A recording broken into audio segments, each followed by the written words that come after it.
जय श्री सीताराम जी महाराज की जय हो। सीता जी के स्वयंवर में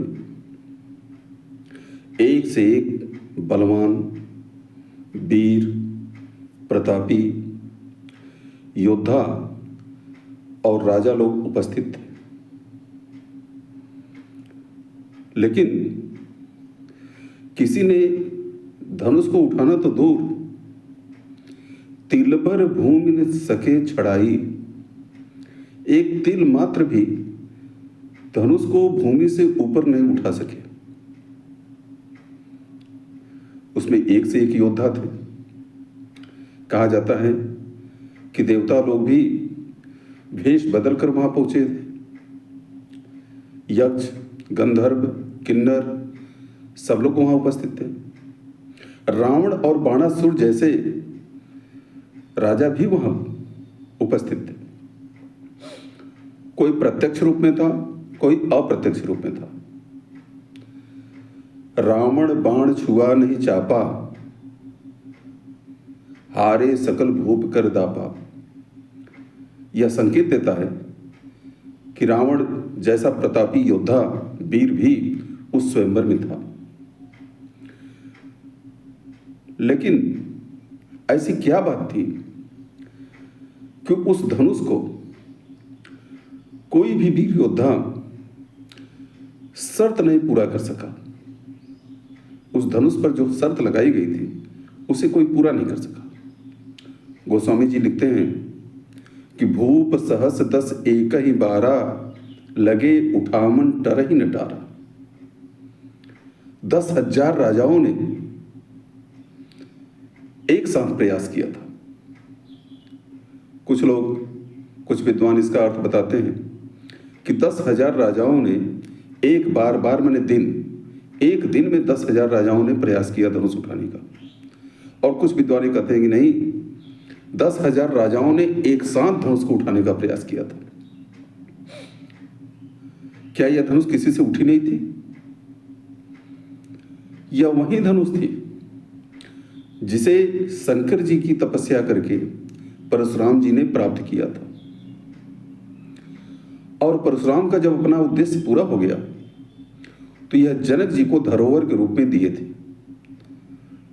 वहां रखने के लिए। यह शिव जी की धनुष थी। और इसी धनुष के विषय में कहा जाता है कि सीता जी एक बार बाएं हाथ से उस धनुष को उठा लिया था। बाएं हाथ से उठाने का मतलब कि बहुत आसानी से काम कर लेना। बाएं हाथ से धनुष को उठा करके और उस जगह की सफाई की थी। कुछ विद्वान तो यह भी कहते हैं कि सीता जी जब 12 साल की थी तो वह वहीं पर खेल रही थी अपने सहेलियों के साथ, और सीता जी के दुपट्टे के धागे में फंस करके वह धनुष खिंचा करके बहुत दूर तक चला गया था। तो इतना भारी भी नहीं था और इतना हल्का भी नहीं था। फिर क्या बात थी कि कोई राजा उसको उठाना, उस पर प्रत्यंचा चढ़ाना, ये तो दूर की बात है, हिला डुला भी नहीं सका था। जिस समय जनक जी ने अपने बंदी को आदेश दिया और बंदी वहां उपस्थित होकर के राजा जनक की कही हुई प्रतिज्ञा को सुनाता है, तो जो वहां उपस्थित राजा थे, जो धनुष तोड़ने के लिए आए थे, विवाह के लिए आए थे, जितने राजा वहां उपस्थित थे सब विवाह करने ही नहीं आए थे। कुछ उसमें देवता भी थे जो भेष बदल कर बैठे थे, यक्ष, गंधर्व, किन्नर भी थे जो भेष बदल कर बैठे थे। वह ये जानते थे कि सीता जी लक्ष्मी जी की अवतार हैं और लक्ष्मी जी का विवाह जब भी होगा तो नारायण से होगा। नारायण ने भी अवतार लिया है तो यहाँ नारायण उपस्थित होंगे, इस बहाने से हम लोगों को लक्ष्मी नारायण का दर्शन होगा। और कुछ दुष्ट वृत्ति के राजा थे जिन्हें अपनी भुजाओं का बल था, अपने बल पर अभिमान था। वह धनुष उठा करके शर्त को पूरा करके सीता से विवाह की इच्छा रखते हुए वहां पहुंचे थे। जब बंदी ने सुनाया राजा की पूर्ण प्रतिज्ञा या इस धनवा द्वारा पूर्ण होगी, जो वीर धनुष को तोड़ेगा सीता उसको अर्पण होगी। कि यह जो है क्षत्रियों के समाज में राजा ने ये प्रतिज्ञा किया है कि जो इस धनुष को प्रत्यंचा चढ़ाएगा सीता का विवाह उसी के साथ संपन्न होगा। इतना सुनते ही जो अभिमानी राजा थे, दुष्ट थे, वह अकुला गए। परिकर बाध उठे अकुलाई, फेटा कमरे में बांधते हैं और अकुला कर घबरा करके चलते हैं। किसी ने पूछा कि घबरा क्यों रहे हो, इतना उतावलापन क्यों है? तो कहे देखते नहीं हो इतना लोग यहाँ उपस्थित हैं, कहीं ऐसा ना हो कि हमसे पहले कोई जाकर के शर्त को पूरा कर दे और सीता का विवाह उसके साथ हो जाए, इसलिए हम घबराहट में हैं। और अकुलाए तो उसके बाद जब आगे बढ़े तो लोगों ने कहा अरे कम से कम अपने इष्ट देवता को तो मना लो। तो परिकर बांध चले अकुलाई, चले इष्ट देवन सिरनाई। उसके बाद अपने इष्ट देवता को प्रणाम करते हैं। यह बात नहीं कि केवल राम जी ने ही अपने इष्ट देवता को प्रणाम किया था, गुरुओं को प्रणाम किया था। इनके पहले के जितने राजा थे वे भी धनुष की तरफ पहुंचने से पहले अपने देवताओं को, अपने इष्ट देवता को प्रणाम किए थे। तुलसीदास ने लिखा है परिकर बात चले कुलाई, चले इष्ट देवन सिरनाई। लेकिन जो काम पहले करना चाहिए उसको बाद में किए। पहले ईश्वर को प्रणाम करना चाहिए, फिर धीरे धीरे अपने उद्देश्य की तरफ चलना चाहिए, गंतव्य स्थान की तरफ चलना चाहिए। लेकिन ये राजा पहले चल देते हैं, बाद में याद आता है तो भगवान को भी ध्यान कर लेते हैं, प्रणाम कर लेते हैं। और वहां जाकर के धनुष उठ नहीं पाती थी, लजा जाते थे, मुंह लटका करके आकर बैठते थे। अब दूसरा राजा जाता था, वह भी वही कार्य करता था, लेकिन कोई धनुष को उठा नहीं पाया। अब कुछ लोग शंका करते हैं कि जब ये अपने भगवान को मना रहे थे, अपने इष्ट देवता को प्रणाम कर रहे थे, तो इनकी इष्ट देवता इनकी प्रार्थना को स्वीकार क्यों नहीं करते थे, इनकी इच्छा पूरा क्यों नहीं करते थे? बात यह है कि जब यह अपने इष्ट देवता को प्रणाम करते थे, मनाते थे कि हे भगवान हमसे यह धनुष टूट जाए, तो बाकी जितने राजा वहां बैठे हुए थे धनुष तोड़ने वाले, तोड़ने के लिए जो गए थे, वे भी अपने अपने भगवान को ये प्रार्थना पत्र देते थे कि हे भगवान इससे धनुष न टूटने पाए। अब भगवान देखते थे कि एक प्रार्थना पत्र पढ़ा है कि धनुष टूट जाए, बाकी इतने लोग ये चाहते हैं कि इससे धनुष न टूटे, तो इसलिए उससे धनुष नहीं टूटती थी। अच्छा, जब दूसरा तोड़ने जाता था, पहले से नहीं टूटी, तो आकर बैठता था, वह भी अपने भगवान को फिर से प्रार्थना पत्र डालता था कि हे भगवान हमसे नहीं टूटी कोई बात नहीं, इससे भी न टूटने पाए।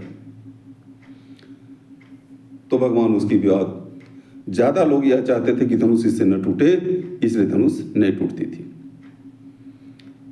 जब राम जी का नंबर आया, विश्वामित्र समय शुभ जानी, विश्वामित्र उचित समय जान करके और राम जी को आदेश देते हैं कि उठऊं राम भंजऊं भव चापा, मेटहूं तात जनक परितापा। हे राम उठो और इस विशाल धनुष को शर्त पूरा करो और जनक के परिताप को, कष्ट को दूर करो। विश्वामित्र अपने सामने देख रहे हैं कि एक से एक योद्धा जा रहे हैं, धनुष उठ नहीं रही है, उठना तो दूर हिल नहीं रही है। तो फिर राम जी से और ये भी आदेश देते हैं कि जाओ और धनुष को तोड़ दो, भंजऊं भव चापा। तो विश्वामित्र को इतना विश्वास कैसे था कि राम धनुष को तोड़ ही देंगे? दरअसल उस धनुष को तोड़ने की या खंडित करने की जो विद्या थी उसे केवल 3 लोग जानते थे। एक स्वयं शंकर जी, दूसरे परशुराम जी और तीसरे विश्वामित्र जी। इन तीनों के अलावा धनुष को तोड़ने की कला कोई नहीं जानता था। जब विश्वामित्र जी राम जी को लक्ष्मण को लेकर के स्वयंवर की तरफ जा रहे थे तो रास्ते में राम जी को वह बातें बता रहे थे कि क्या क्या करने से, कैसे होने से धनुष टूटेगी। तो विश्वामित्र को अपने शिष्य पर, राम जी पर पूरा विश्वास था कि मैंने इनको बता दिया है, धनुष अवश्य टूट जाएगी। अच्छा, विश्वामित्र जी आदेश देते हैं, राम जी खड़े होते हैं। गोस्वामी जी लिखते हैं कि उदित उदय गिरि मंच पर रघुबर बाल पतंग बिकसे संत सरोज सब हर से लोचन भृंग। राम जी केवल खड़े होते हैं धनुष तोड़ने के लिए, जितने संत रूपी सरोज थे, कमल थे, सब प्रसन्न हो जाते हैं, खिल जाते हैं। और राम जी धनुष की तरफ चलते हैं तो गुरु को वहां प्रणाम करते हैं, फिर धनुष की तरफ जाते हैं। तो भगवान ने भी अपने इष्ट देव को प्रार्थना पत्र दिया कि हे भगवान, यह धनुष हमसे टूट जाए, शर्त हमसे पूरी हो जाए। जब राम जी आगे जा रहे थे तो उनको देख करके जितने वहां पर राजा बैठे हुए थे सब हंसने लगे, हंसी उड़ाने लगे कि बड़े बड़े योद्धाओं से, हम लोगों से क्या काम हुआ नहीं, ये छोटा सा बच्चा धनुष तोड़ने जा रहा है। सब हंसने में रह गए और अपने भगवान के यहाँ एप्लीकेशन देना भूल गए कि भगवान इनसे धनुष न टूटे। उस समय ईश्वर ने देखा कि केवल एक एप्लीकेशन पड़ा है कि धनुष टूट जाए, अपोजिट में कोई एक भी कंप्लेन नहीं आया है। इसका मतलब कि सभी लोग चाहते हैं कि इनसे धनुष टूट जाए, इसलिए राम जी से धनुष टूट गई। वहां पहुंचने के बाद भी भगवान गुरु ही प्रणाम मन ही मन कीना, गुरु जी को मन ही मन प्रणाम करते। तो गुरु जी को प्रणाम मन में किया जाता है, ऐसा तो नहीं।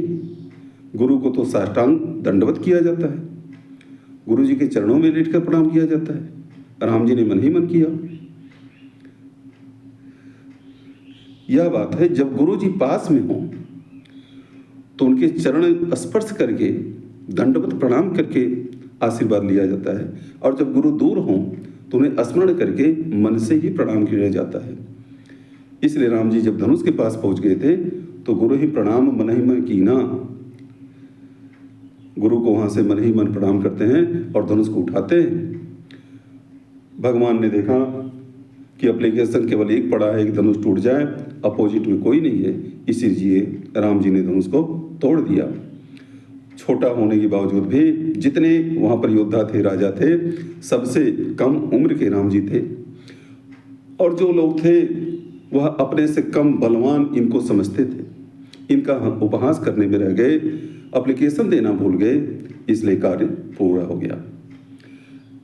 कहने का आशय ये कि राम जी ने भी अपने इष्ट देव को मनाया था, अपने गुरु को प्रणाम किया था, और उन्हें गुरु की बात पर विश्वास था कि गुरु जी ने कहा कि राम जी धनुष को तोड़ दो, इसका मतलब कि गुरु की आज्ञा का पूरा पालन करना है, मैं तो निमित्त हूँ, कार्य तो गुरु के आदेश में ही पूरा होगा। और राम जी वहाँ पर पहुँचते हैं, धनुष खंडित हो जाता है। बाकी बातें अगले भाग में करेंगे। जय जय श्री सीताराम जी महाराज की जय हो।